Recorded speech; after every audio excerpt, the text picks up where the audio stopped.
Hello दोस्तों, रौनक classes में आपका स्वागत है। और मैंने यह कंटेंट अगस्त और सितंबर इन दोनों का मिला के बनाया है। प्रत्येक दिन आपको 15 प्रश्न इसके मिलेंगे और वो 15 प्रश्न आपके जीवन में आगामी आने वाली प्रतियोगिता परीक्षाओं के लिए अच्छे साबित होंगे और उसमें आपका चयन सुनिश्चित हो जाए। इसके लिए मैं ये कंटेंट स्वयं तैयार कर रहा हूँ और आशा है और विश्वास भी है कि भविष्य में रौनक क्लासेस आपके जीवन में नवीन रौनक और नवीन उमंग लाने में सफल रहेगी। इसलिए आप भी देखिए, अपने दोस्तों के साथ में भी इसका शेयर कीजिए। देखो, पहले प्रश्न की ओर चलते हैं। सबसे पहले ये ध्यान रखना कि ये सभी कंपटीशन एग्जाम के लिए महत्वपूर्ण रहेंगे क्योंकि इसका कंटेंट मैंने बहुत शानदार तरीके से तैयार किया है। देखते हैं पहला प्रश्न। जोरावर क्या है? जोरावर एक स्वदेश तकनीकी से निर्मित हल्का सा टैंक है। डीआरडीओ ने इसका सफल परीक्षण किया है। डीआरडीओ के जो वर्तमान अध्यक्ष है वो समीर वी कामत है और इसमें 59 टैंक भारतीय सेना को सबसे पहले दिए जाएंगे और इसकी क्षमता है वो 1000 हॉर्स पावर है। इसमें 3 व्यक्तियों के बैठने की क्षमता है और ये पहाड़ों पर चढ़ाने में सक्षम है, वहां पर तैनात करने में सक्षम है। तो सीधा सा प्रश्न छपेगा कि जोरावर क्या है। आपको अपने कंपटीशन एग्जाम में एक सीट निश्चित करनी है। इसके लिए ऐसी तैयारी होनी चाहिए कि वो अपने को अचीवमेंट दे सके, वो हमारा लक्ष्य पूरा कर सके। चलो, दूसरा प्रश्न है BRICS new development bank. BRICS new development bank में जो 10 देश सदस्य है, तो 10वां देश जो हाल ही में बना है उसका नाम क्या है? अल्जीरिया। और अल्जीरिया के नए राष्ट्रपति भी हाल ही में बने हैं, उसका नाम है अब्देल मजीद तेब्लोन। अब्देल मजीद तेब्लोन। अब यहाँ पे प्रश्न घुमा के क्या आएगा कि ब्रिक्स में कितने देश है? तो वो देश तो केवल 5 है, परंतु ब्रिक्स न्यू डेवलपमेंट बैंक के जो सदस्य देश है वो कितने हैं? 10।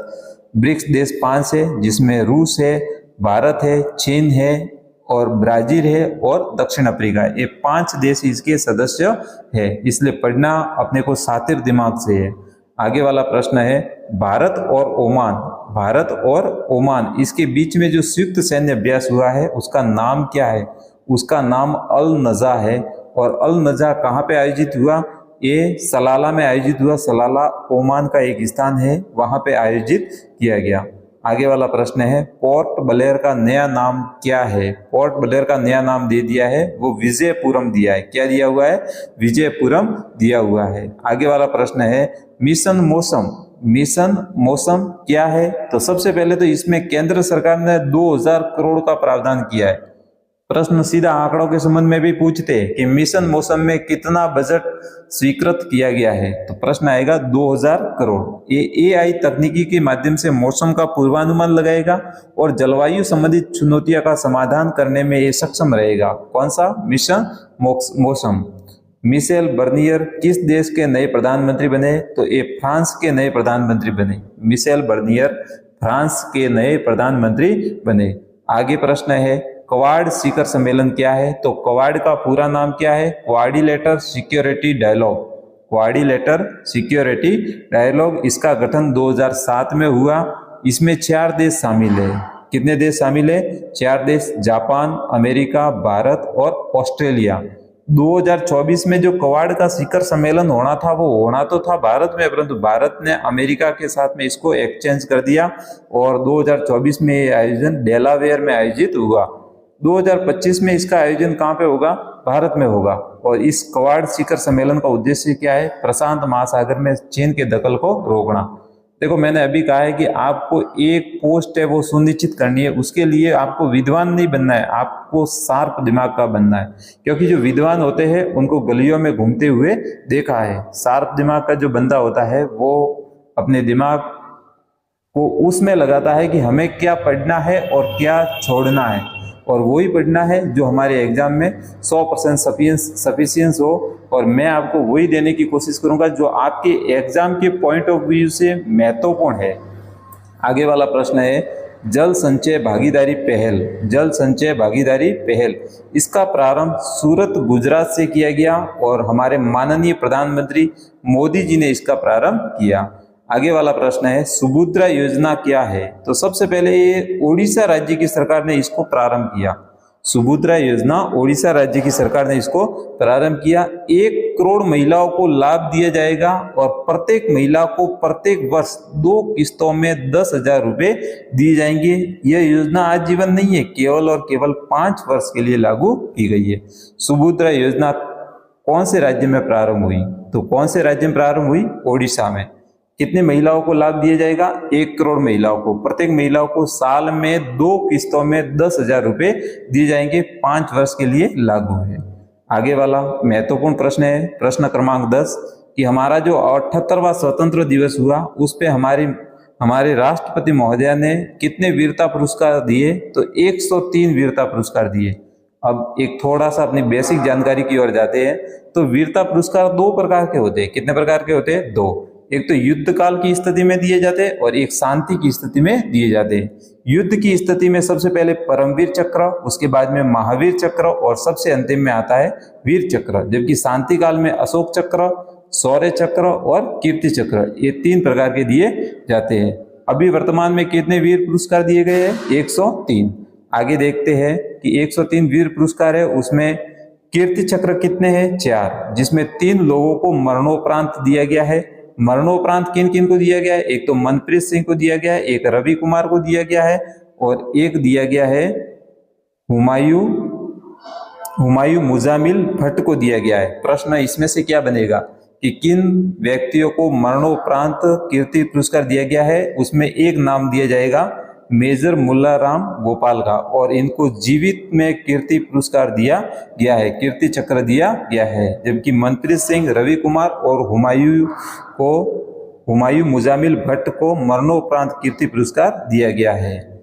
आगे वाला प्रश्न है, हमारे प्रधानमंत्री नरेंद्र मोदी जी की जो सिंगापुर और ब्रुनेई की विदेश यात्रा थी वो हाल ही में चर्चा में रही है। उसके भी बहुत सारे कारण हैं। तो प्रश्न देखते हैं कि यह यात्रा कब हुई? यह यात्रा 3 से 4 सितंबर को हुई। कब हुई? 3 से 4 सितंबर। बात करते हैं ब्रुनेई के प्रधानमंत्री कौन है? हाजी हसलन बोल्किया, जो अपने ऐशो आराम की जिंदगी के लिए जाने जाते हैं। आपको इनको ऐशो आराम नहीं देखना है, आपको इनका नाम देखना है, क्योंकि परीक्षा में प्रश्न छपेगा कि ब्रुनेई के प्रधानमंत्री कौन है? हाजी हसलन बोल्किया। जबकि सिंगापुर के प्रधानमंत्री कौन है? Lawrence Wong. ब्रुनेई की राजधानी है वो बंदर शेरी बेगवान है और ब्रुनेई बोर्निया द्वीप पर बसा हुआ है। आगे ब्रुनेई के बारे में और भी पढ़ेंगे, क्योंकि वहां पे हमारे माननीय प्रधानमंत्री 4 भीष्म युद्ध देके आए हैं। आगे देखना है, स्वतंत्रता दिवस पर राष्ट्रपति ने सुप्रीम कोर्ट के नए ध्वज का अनावरण किया। हमारे स्वतंत्रता दिवस पर राष्ट्रपति ने सुप्रीम कोर्ट का नया ध्वज है उसका अनावरण किया। वो 75वें स्थापना दिवस, सुप्रीम कोर्ट के 75वें स्थापना दिवस पर इसका अनावरण किया गया है। इसमें अशोक चक्र है, इसमें सुप्रीम कोर्ट का भवन है और संविधान की पुस्तक बनी हुई है और इसके बीच में लिखा हुआ है यतो धर्मोस्तु जय, यतो धर्मोस्तु जय। इसमें क्या है? ये महत्वपूर्ण है। इसमें अशोक चक्र है, सुप्रीम कोर्ट का भवन है और हमारे संविधान की क्या है? पुस्तक है। आगे वाला प्रश्न है, डिजिटल कृषि मिशन हेतु केंद्र सरकार ने कितने बजट की मंजूरी दी है? 28,817 करोड़ की मंजूरी दी हुई है। एक मौसम मिशन में कितने करोड़ की मंजूरी दी हुई थी? 2,000 करोड़ की। कितने? 2,000। और डिजिटल कृषि मिशन में कितनी दी हुई है? 2,817 करोड़। आगे वाला प्रश्न है, भीष्म क्यूब क्या है? भीष्म क्यूब क्या है जो हाल ही में चर्चा में रहा है ब्रुनेई की वजह से? यह दुनिया का पहला पोर्टेबल अस्पताल है। कैसा अस्पताल है? पोर्टेबल अस्पताल है। 2 दिसंबर 2023 को गुरुग्राम हरियाणा से इसको लॉन्च किया, इसका अनावरण किया गया था। इसको रक्षा मंत्रालय और परिवार कल्याण मंत्रालय द्वारा संयुक्त सैन्य प्रयास के रूप में तैयार किया गया है। यह एयर ड्रॉप या ट्रांसपोर्टेशन के माध्यम से कहीं पे भी तैनात कर सकते हैं और जब तैनात करते हैं तो उसके 8 मिनट के अंदर मरीज का इलाज करना तय कर देता है, इलाज करना शुरू कर देता है। हमारे प्रधानमंत्री मोदी जी ने इसको 4 क्यूब यूक्रेन को दिए। किनको दिए हैं? 3 और 4 सितंबर को जो यूक्रेन की विदेश यात्रा मोदी जी की हुई उसमें 4 क्यूब उन्होंने यूक्रेन को दिए थे। इसमें से महत्वपूर्ण प्रश्न क्या आ सकता है कि ये क्या है? ये पोर्टेबल अस्पताल है। किसने विकसित किया? रक्षा मंत्रालय और परिवार कल्याण मंत्रालय ने। और ये तैनाती के कितने मिनट बाद मरीज का इलाज शुरू कर देता है? 8 मिनट, ओनली फॉर 8 मिनट के अंदर मरीज का इलाज शुरू कर देता है। आगे वाला प्रश्न है, लखपति दीदी। लखपति दीदी ये प्रश्न इसका क्या बनेगा कि वर्तमान में लखपति दीदी सम्मेलन कहाँ पे हुआ है, तो महाराष्ट्र के जलगांव में हुआ है, जिसमें हमारे प्रधानमंत्री ने भाग लिया था। इसमें क्या होगा, ये योजना 2023 से शुरू हुई। इसका जो नोडल मंत्रालय है वो ग्रामीण विकास मंत्रालय इसका नोडल मंत्रालय है, और स्वयं सहायता समूह द्वारा महिलाओं को प्रशिक्षित करना है ताकि प्रत्येक परिवार प्रति वर्ष 1 लाख रुपए तक आय अर्जित कर सके। हाल ही में महाराष्ट्र के जलगांव में इसका सम्मेलन हुआ। और इसी के साथ में आज के 15 प्रश्न समाप्त होते हैं। आगे कल भी इसके 15 प्रश्न मिलेंगे, और आगामी तैयारी में आपका मील का पत्थर साबित होगा ये कंटेंट, जो मतलब सारगर्भित रूप से आपके सामने दिया जा रहा है, आपके सामने पेश किया जा रहा है। तो अपने इस चैनल को लाइक करें, शेयर करें और सब्सक्राइब करें। अपने मित्रों के साथ में जरूर शेयर करें ताकि उनको भी भविष्य में आगामी आने वाली भर्तियों के बारे में पता चले और अच्छी तैयारी हो।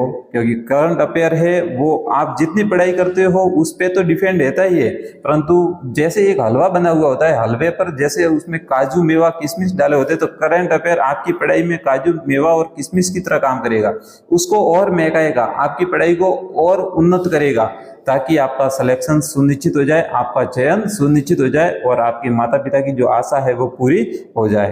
धन्यवाद।